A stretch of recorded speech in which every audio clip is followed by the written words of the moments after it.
प्यारे बच्चों, आज हम लोग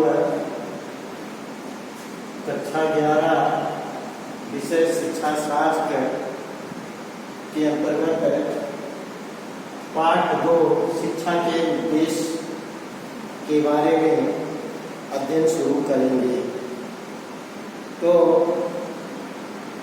शिक्षा का क्या उद्देश्य होना चाहिए? शिक्षा के उद्देश्य निर्धारण करने के क्या कारक हैं, आज हम इस संबंध में आपको बताएंगे।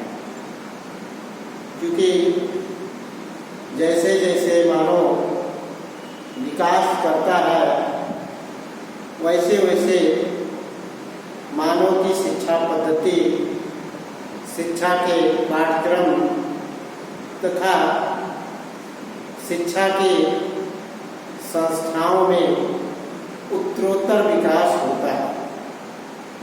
जैसे प्राचीन काल में हम शिक्षा गुरुकुलों में अध्ययन करते थे,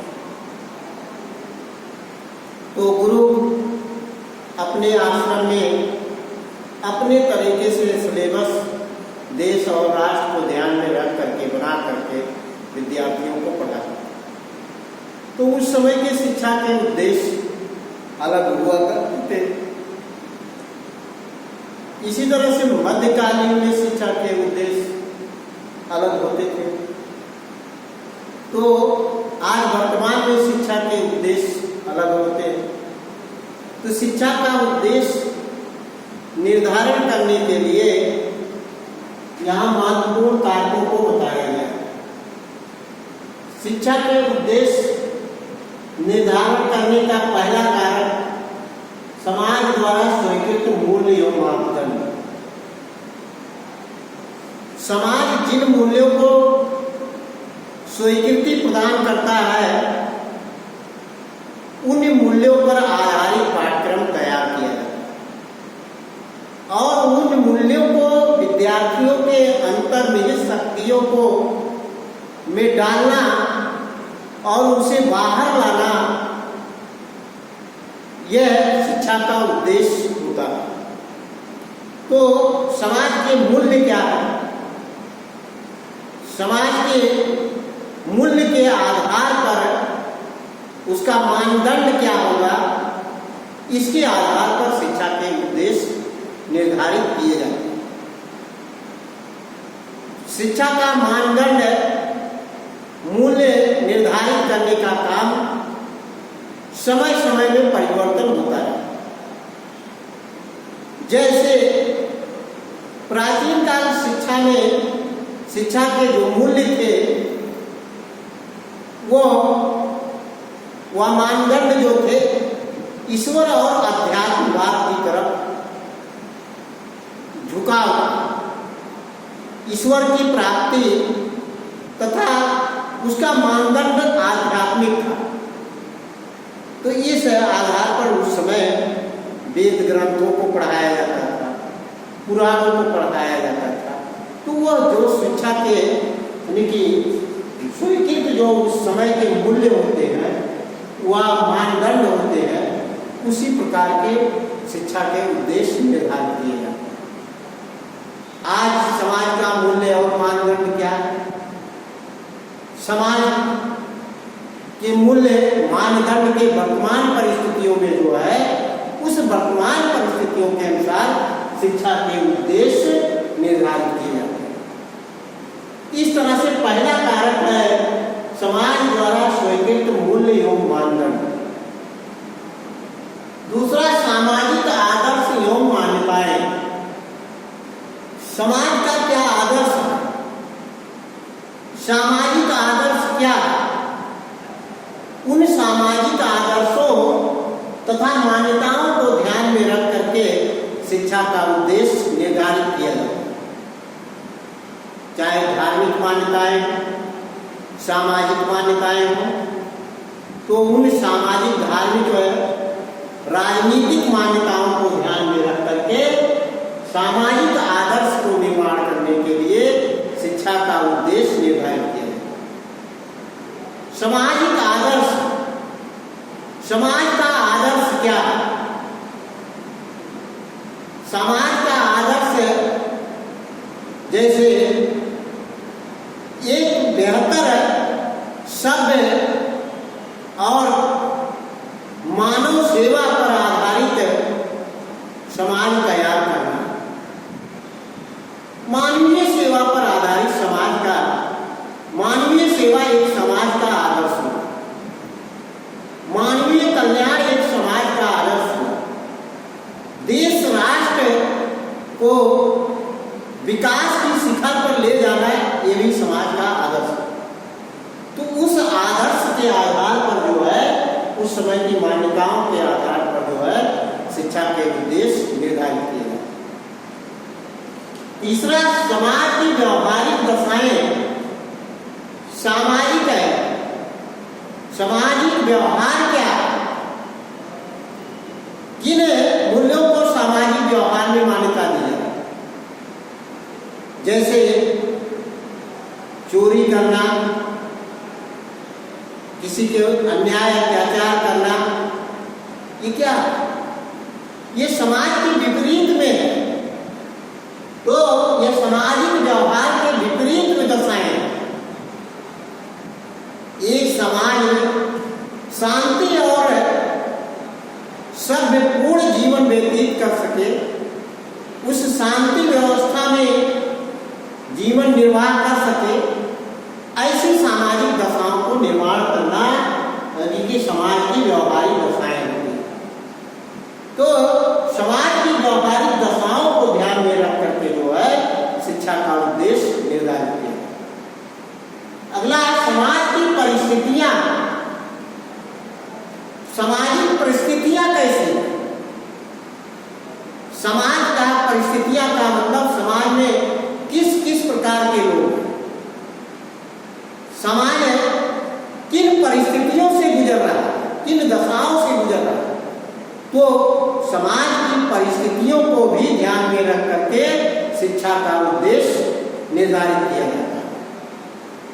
बालक के व्यक्तित्व के सर्वांगीण विकास की अपेक्षाएं। शिक्षा के उद्देश्य विद्यार्थी के व्यक्तित्व का सर्वांगीण विकास करना। विद्यार्थी के व्यक्तित्व का सर्वांगीण विकास करना। जैसे सर्वांगीण विकास का उसे किताबी ज्ञान है लेकिन व्यवहारिक ज्ञान नहीं, तो शिक्षा के उद्देश्य को पूर्ति के लिए व्यवहारिक सिलेबस तैयार। मानसिक विकास के साथ शारीरिक विकास के लिए जो है खेल कूद व्यायाम आज की व्यवस्था करना। तो ये उस समाज के बालक के व्यक्तित्व के सर्वांगीण विकास की अपेक्षा को ध्यान में रख करके शिक्षा के उद्देश्य निर्धारित किए। अगला, समाज तथा देश का हित। शिक्षा का उद्देश्य समाज का हित हो सके और समाज के हित में ही देश का हित हो। इस समाज हित और देश हित को ध्यान में रख करके शिक्षा का उद्देश्य निर्धारित किया जाता है। अस्पष्टता। शिक्षा का उद्देश्य अस्पष्ट होना चाहिए, यानी कि उसमें किंतु परंतु लेकिन नहीं होना चाहिए, अस्पष्ट होना चाहिए। तो अस्पष्टता को ध्यान में रख करके, पारदर्शिता को ध्यान में रख करके शिक्षा के उद्देश्य निर्धारित किए जाते हैं। अगला है उद्देश्य एवं लक्ष्यों का पारस्परिक संबंध। व्यक्ति का उद्देश्य क्या है और उस उद्देश्य का पारस्परिक संबंध, आपस में संबंध क्या है? उद्देश्य और लक्ष्य दो तरह से होते हैं। उद्देश्य और लक्ष्यों को संबंध आपसी संबंधों को ध्यान में रख करके शिक्षा का उद्देश्य निर्धारित किया जाता है। तो इस प्रकार से जो है शैक्षिक उद्देश्य निर्धारण करने के कारक आपको बताए जाते हैं। आगे शिक्षा के उद्देश्य, शिक्षा के उद्देश्य का वर्गीकरण, यानी कि शिक्षा के उद्देश्य किस आधार पर किस प्रकार से विभाजित किए जाते हैं। तो शिक्षा के उद्देश्य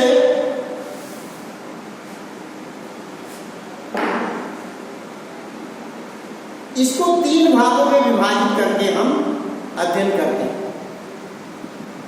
शिक्षा के वैयक्तिक उद्देश्य, सामाजिक उद्देश्य तथा व्यावसायिक उद्देश्य।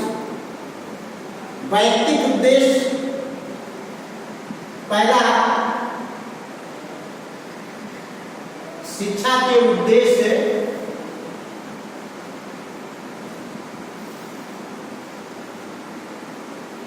पहला वैयक्तिक उद्देश्य,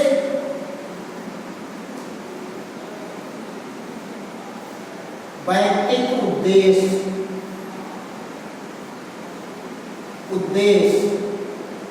दूसरा सामाजिक उद्देश्य,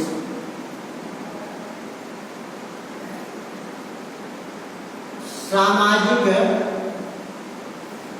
उद्देश्य, सामाजिक उद्देश्य। तीसरा व्यावसायिक उद्देश्य,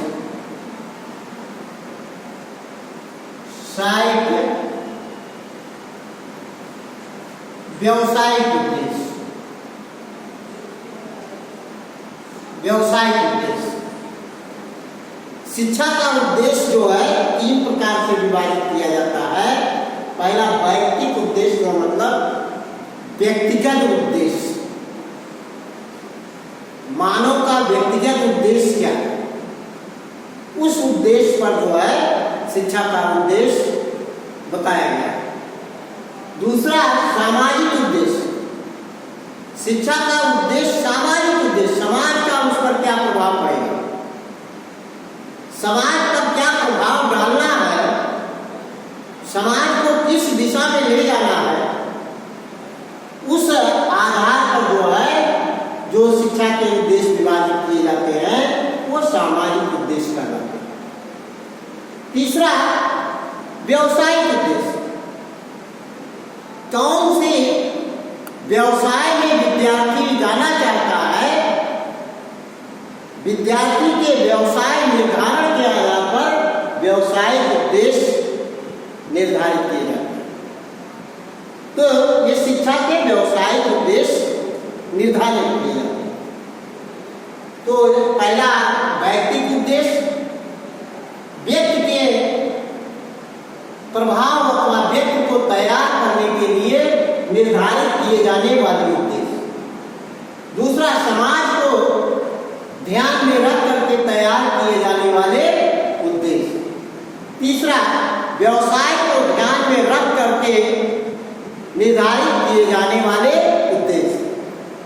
तो इस तरह से शिक्षा के 3 उद्देश्यों को जो है ध्यान में रख करके अलग अलग तरीके से हम लोग आगे अगले दिन अध्ययन करेंगे। तो प्यारे बच्चों, इस वीडियो को अधिक से अधिक देखें। वीडियो के माध्यम से जो है प्रत्येक पाठ का नोट तैयार करें, किताब का सहारा ले लें और नोट तैयार करके स्व अध्ययन करने का प्रयास करें। धन्यवाद।